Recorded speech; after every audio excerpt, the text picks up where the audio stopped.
रविवार को उत्तराखंड में 31 नए मामले सामने आए, जबकि 22 मरीजों ने कोरोना वायरस को मात दी। अब राज्य में कोरोना वायरस को हराने वालों का आंकड़ा 2524 हो गया है। वहीं कुल कोरोना संक्रमण की संख्या 3124 है। रविवार को देहरादून से 8 मामले सामने आए, वहीं नैनीताल से 7 कोरोना वायरस के केस मिले।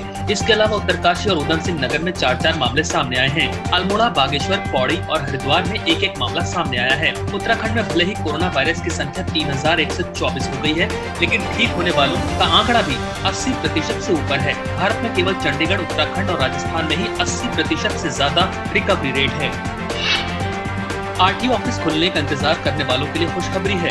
हल्द्वानी आरटीओ में सोमवार से कामकाज शुरू होगा। कार्यालय को नियमों के साथ खोला जा रहा है।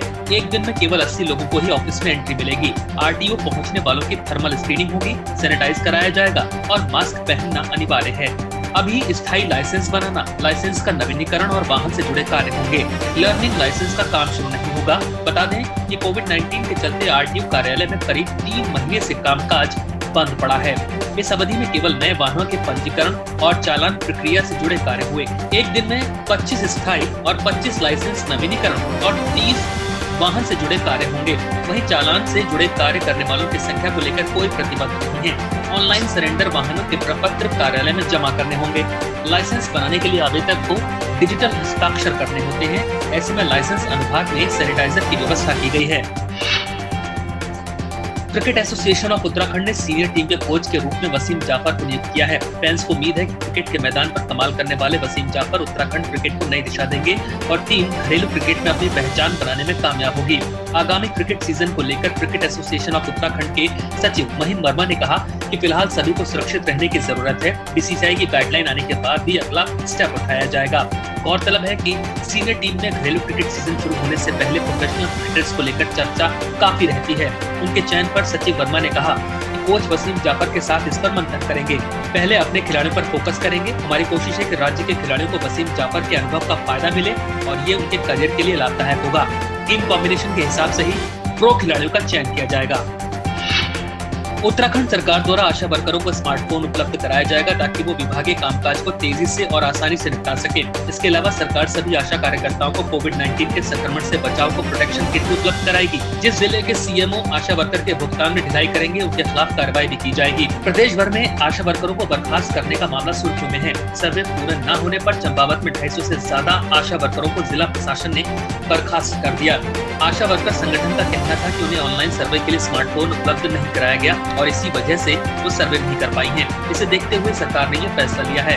सीएम त्रिवेंद्र सिंह रावत ने आशा वर्करों के लिए स्मार्टफोन की उपलब्धता शीघ्रता से सुनिश्चित कराने तथा स्मार्टफोन के लिए स्वास्थ्य विभाग के आवश्यक सॉफ्टवेयर समय से तैयार करने के निर्देश स्वास्थ्य विभाग के अधिकारियों को दिए। उत्तराखंड का टिहरी जिला कोरोना वायरस रिकवरी को लेकर चर्चा में है। टिहरी जिले में जिस तेजी के साथ संक्रमित मामले बढ़े हैं, उससे दोगुनी रफ्तार से मरीज ठीक होकर घर लौटे हैं। कुल 421 संक्रमित मामलों में से टिहरी में मात्र 0 एक्टिव केस हैं। टिहरी कोरोना मुक्त जिला हो गया है। जिले में पहला कोरोना वायरस का मामला 20 मई को आया था। 19 मई को ही राज्य में कोरोना वायरस के मामलों ने 100 का आंकड़ा पार कर लिया था। इसी दौरान प्रवासियों को वापस आने की मुहिम शुरू हुई, तभी सभी जिलों में रिकॉर्ड मामले सामने आने लगे जो लोगों को चिंता में डाल रहे थे। लेकिन मरीजों के ठीक होने की रफ्तार दोगुनी रही। टिहरी में 419 मरीज ठीक हो चुके हैं, वहीं 2 मरीज की मौत हुई है। Social development for community foundation के संस्थापक अनूप नौटियाल ने कहा कि टिहरी प्रदेश और देश के लिए एक मिसाल है। तेजी से संक्रमित मामले बढ़ने के बाद जिले में रिकवरी दर 99% है। इस जिले में कोरोना काल पर रिसर्च होना चाहिए। 45 दिनों के भीतर ही टिहरी में संक्रमितों की संख्या 421 पहुंच गई, लेकिन मरीजों के ठीक होने की रफ्तार भी दोगुनी रही। 5 जून तक टिहरी में 419 मरीज ठीक हो चुके हैं, जो ये बताता है कि जिला प्रशासन ने किस स्तर पर काम किया है। इसके लिए डीएम मंगेश घड़ियाल की प्लानिंग की तारीफ हर जगह हो रही है। उत्तराखंड ने मानसून में आते ही अपना रौद्र रूप दिखाना शुरू कर दिया है। रविवार को अल्मोड़ा हल्द्वानी हाईवे पर 84 के समीप कोसी नदी पार घास काटने गई 3 महिलाएं कोसी नदी के तेज बहाव में बह गईं। महिलाओं के नदी में बहने पर हड़कंप मच गया। तीनों महिलाओं की पहचान कमला देवी पत्नी राजेंद्र सिंह उम्र 30 वर्ष, ललिता देवी पत्नी दलीप सिंह उम्र 30 वर्ष, लता देवी पत्नी हरेंद्र सिंह उम्र 26 वर्ष के रूप में हुई है। रोजाना की तरह वो जानवरों के लिए चारा लेने गई थी। वो चारा लेने के लिए रोज कोसी नदी पार करती थी। रविवार सुबह 10 बजे जब वो घर से घास पत्ते लेकर वापस आ रही थी, तो कोसी नदी का जलस्तर बढ़ने के कारण तेज बहाव में वो बह गई। बता दें कि पहाड़ों में बारिश होने के चलते कोसी नदी का जलस्तर काफी बढ़ गया है।